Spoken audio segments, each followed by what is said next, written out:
सोचिए आपकी 8 साल की मासूम बेटी के साथ दरिंदगी हो जाए और आप हिम्मत करके थाने में जाएं केस दर्ज करवाने के लिए, और कुछ ही दिनों के बाद आपकी बेटी, आपका लड़का और आपका भाई यानी कि लड़की के चाचा और भाई यानी कि पूरा परिवार जेल में चला जाए और आरोपी को जमानत मिल जाए।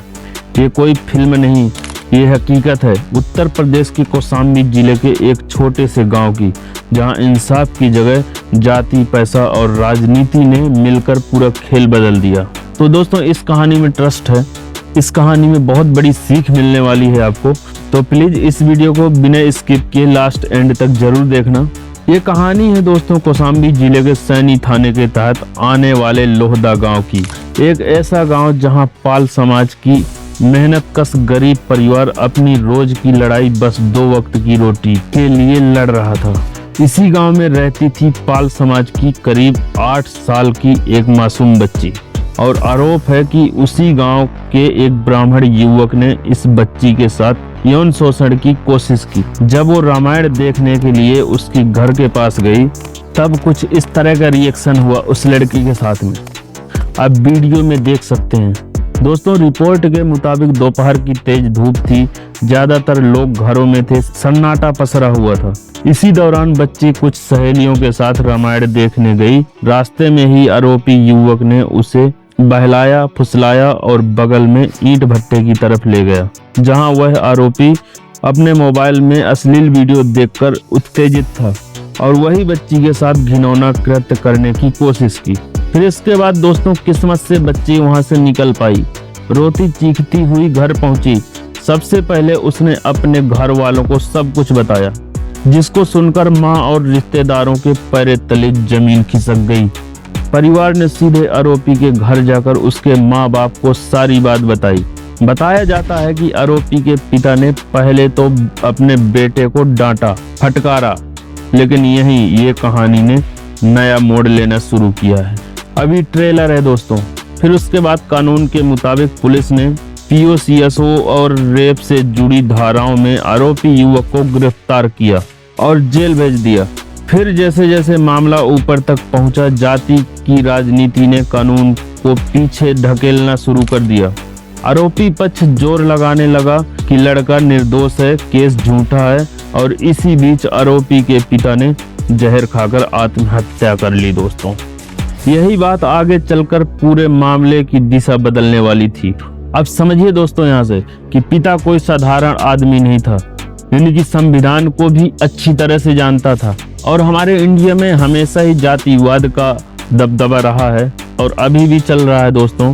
पर ये जातिवाद का सिलसिला ऐसे रहना चाहिए या इसको खत्म करना चाहिए?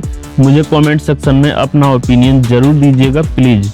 एक रिपोर्ट के मुताबिक आरोपी के पिता ने धमकी दी थी, अगर मेरे बेटे को नहीं छोड़ा गया तो मैं जहर खा लूंगा, और कुछ ही समय बाद उनकी मृत्यु हो गई।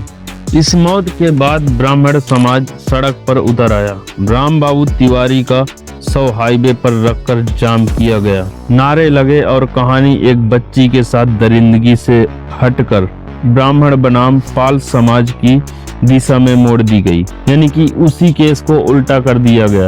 यानी कि जो आरोपी था उसके पिता की मृत्यु हो गई किसी और वजह से, तो ब्राह्मण समाज सारे इल्जाम लगाने लगे पाल समाज पर कि तुम्हारे दबाव के कारण आरोपी के पिता की मृत्यु हुई है।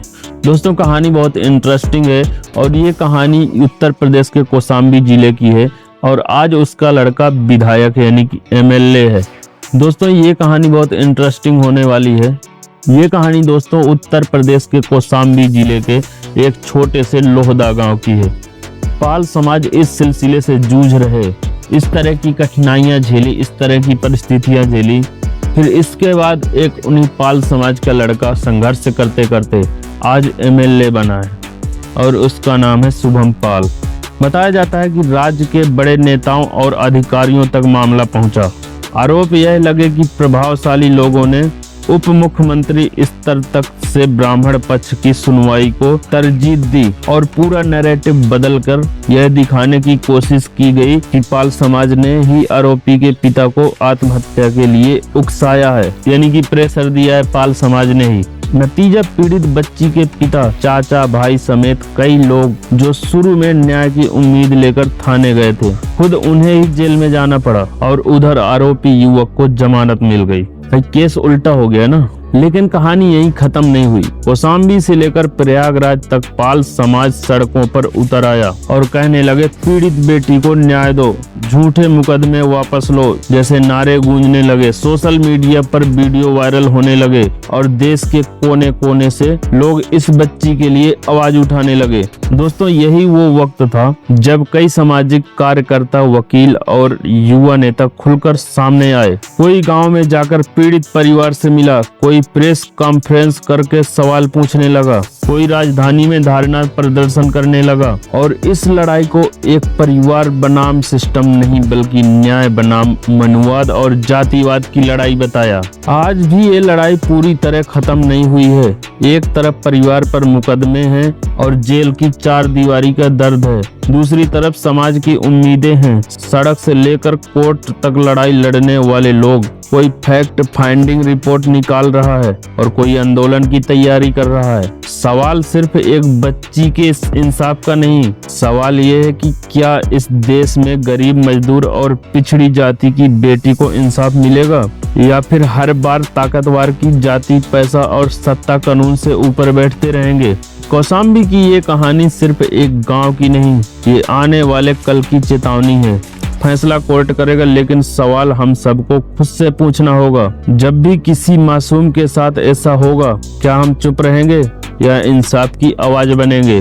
फिर दोस्तों इसी तरह का सिलसिला चलता रहा। शुभम पाल के पिता ने आत्महत्या कर लिया। फिर उसके बाद शुभम पाल ने कसम खाई थी कि मैं समाज सेवा करूंगा और इसी तरह गरीब लोगों को इंसाफ दिलाऊंगा और मैं हमेशा न्याय की लड़ाई लड़ूंगा। दोस्तों शुभम पाल स्ट्रगल करते करते आज एमएलए बन गए हैं। अभी हाल ही में उनकी शादी भी हो चुकी है और इनके नाम पे एक गाना भी बना है कि शुभम पाल का ऊंचा नाम, करते गरीबों के हित में काम। तो एमएलए शुभम पाल ने इन परिस्थितियों को झेला है, स्ट्रगल किया है, तभी आज इस मुकाम पे एमएलए बना है, खड़ा हुआ है। तो दोस्तों आपको ऐसी इंटरेस्टिंग कहानी कैसी लगी कमेंट सेक्शन में जरूर अपना ओपिनियन दीजिएगा। अगर वीडियो पसंद आया हो तो हमारे चैनल को सब्सक्राइब जरूर कर लीजिएगा।